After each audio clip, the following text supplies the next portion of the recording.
Atenção! Vai começar agora uma teleaula de manutenção do curso profissionalizante. Este módulo tem um total de 35 aulas. Hoje você vai assistir a teleaula número 8. Bons estudos!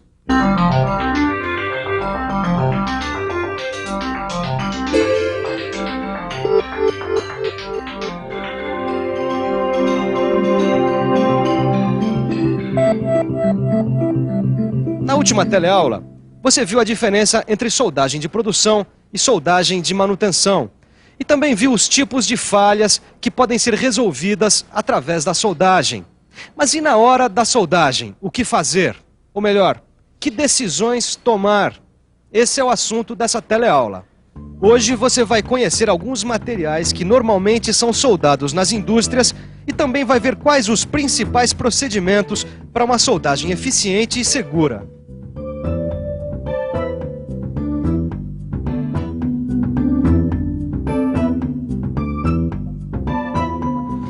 A soldagem de manutenção, como você viu, é um meio prático, eficiente e econômico para se consertar falhas em componentes e peças de máquinas e equipamentos. Mas para conhecer um pouco melhor esse tipo de soldagem, hoje a gente vai acompanhar várias práticas que fazem parte do dia a dia das indústrias. Mas antes disso, você vai ver o que é importante para se conseguir uma soldagem com bons resultados. É isso mesmo. O trabalho rende muito mais se a gente conhecer bem o que é importante para realizar uma soldagem. Conhecer o tipo de falha, como você sabe, é o primeiro passo. Agora, tão importante quanto isso é conhecer as características do material que vai ser soldado, assim como os equipamentos de soldagem e também saber como soldar. Mas calma aí que você vai acompanhar isso direitinho, olhando de perto a soldagem de algumas peças e equipamentos. Vamos começar com este elemento mecânico de ferro fundido que tem uma falha causada por uma trinca. Bom, logo de cara já dá para concluir que essa aqui é uma peça em ferro fundido. E com uma falha causada por trinca. É isso aí. Reconhecer as características do material é fundamental. Agora vamos começar o nosso trabalho identificando o início e o final da trinca. Primeiro a gente promove a limpeza. Desculpa. Álcool. Passa.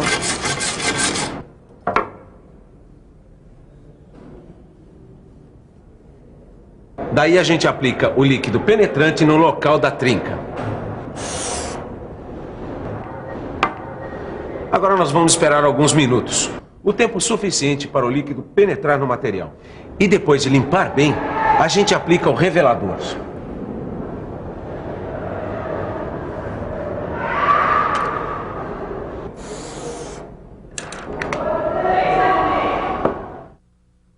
Quer dizer, no caso de uma trinca numa peça de ferro fundido, o primeiro passo é deixar a falha bem limpa e visível.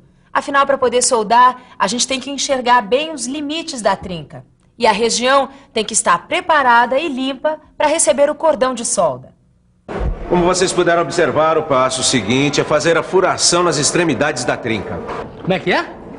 Existem extremidades pontiagudas que criam tensões, que devem ser aliviadas. E tudo bem, mas como é que a gente pode fazer isso? Fazendo 2 furos, com uma broca de diâmetro entre 7 a 10 milímetros. Tá bom. Eu só não entendi para que servem esses furos. Para que a trinca não aumente. Observem a peça e vejam como foram feitos os furos. Depois de fazer os furos, é hora de tomar uma decisão. Se a gente vai fazer a chanfragem ou a goivagem do lugar que vai ser soldado. Tomada essa decisão, a gente executa a soldagem alternando cordões e martelamento da solda.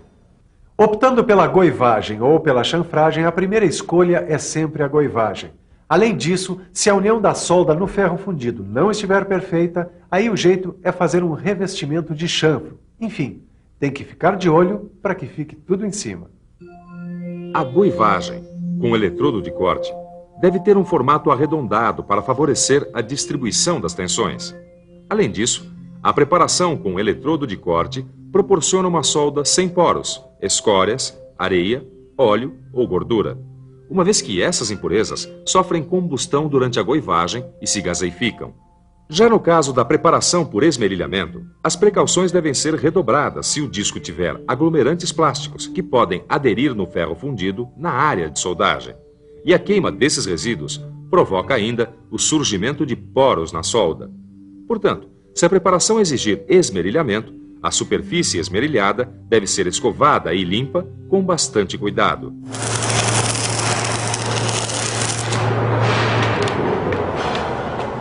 Nesse caso, temos de fazer revestimentos de chanfro. Tá lembrado do que o Ananias falou?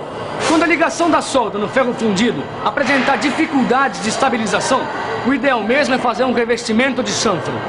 Só que existem duas possibilidades de revestimento de chanfro. Com eletrodos especiais à base de ferro ou com metal de adição à base de bronze e alumínio. Uma coisa de cada vez. Como acontece o revestimento com eletrodos à base de ferro?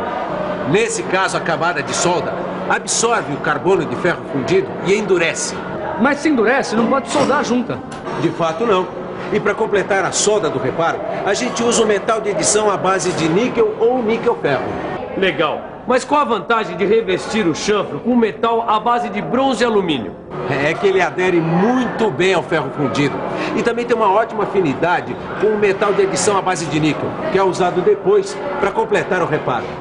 Outra opção, como você viu, é a soldagem alternada com cordões curtos, que tem esse nome porque a gente solda alternadamente e por etapas com cordões retos e curtos, com no máximo 30 milímetros de comprimento. Ainda nesse caso, a máquina de solda deve operar em baixa amperagem.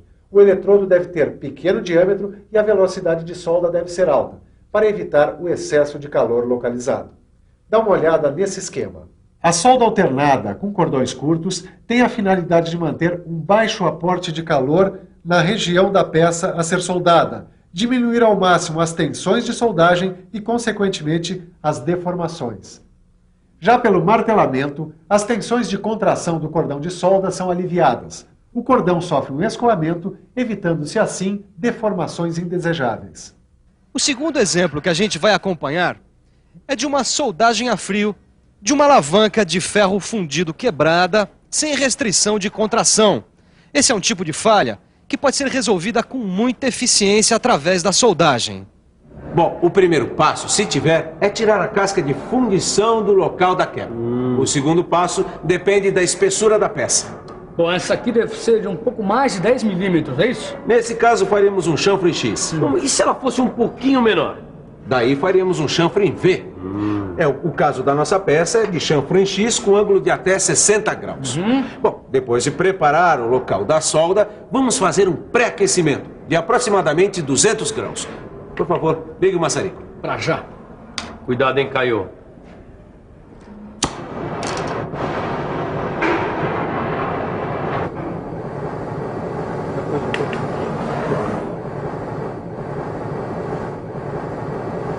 Com esse aquecimento, aos poucos, as tensões residuais que vão surgir na soldagem diminuem. Vamos lá, vamos ver essa soldagem bem de perto.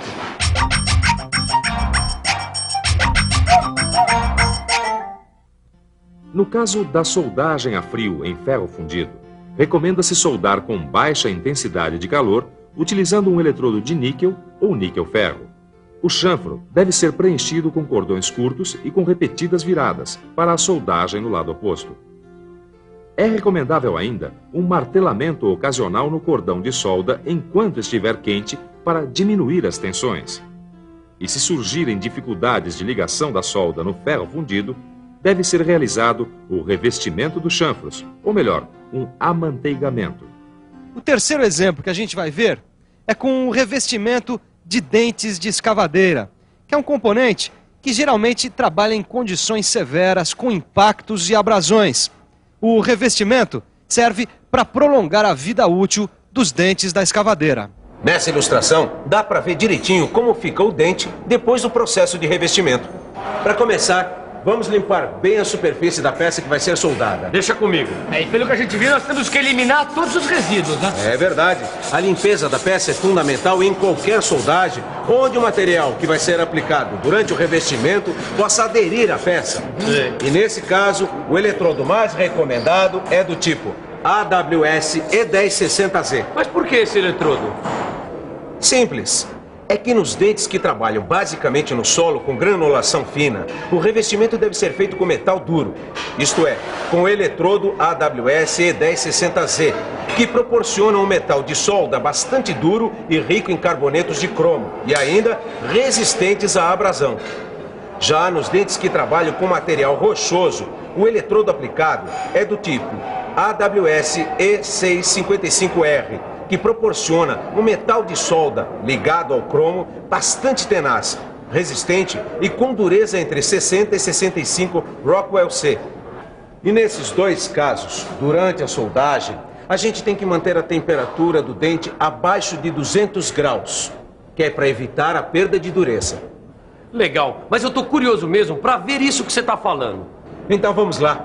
Vamos ver com todos os detalhes como é o revestimento do dente da escavadeira. Para evitar o aquecimento, a gente deposita cordões alternados na face do dente, ou seja, não faz cordões um ao lado do outro seguidamente. Mas e o outro lado, você não vai fazer? Não, do outro lado não. A gente só reveste a parte superior ou o fundo para o dente ficar bem afiado. Nunca os dois lados, hein? Bom, pelo que dá para concluir, para fazer a soldagem de manutenção, muitos procedimentos vão depender das condições de trabalho. Por isso, é bom a gente ficar muito esperto para escolher a melhor solução. E para ficar esperto mesmo, a gente tem que conferir a revisão que vem por aí. E atenção, se liga aí que é hora da revisão. Na teleaula de hoje, você viu que uma trinca é localizada através da aplicação de um líquido penetrante e de um revelador.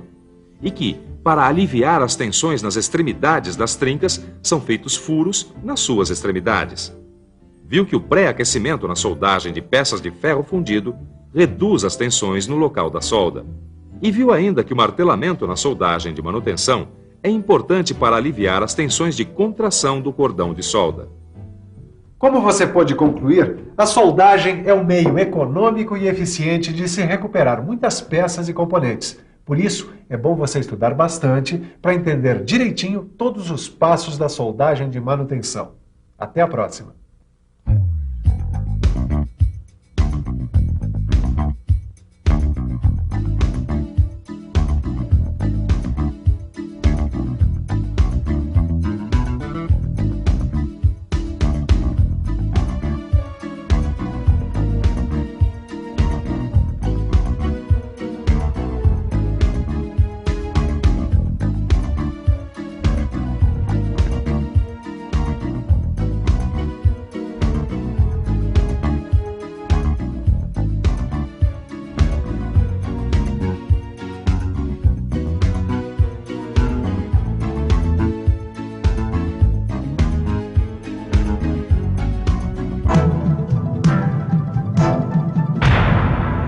Telecurso 2000, um programa de educação do Sistema Fiesp e da Fundação Roberto Marinho.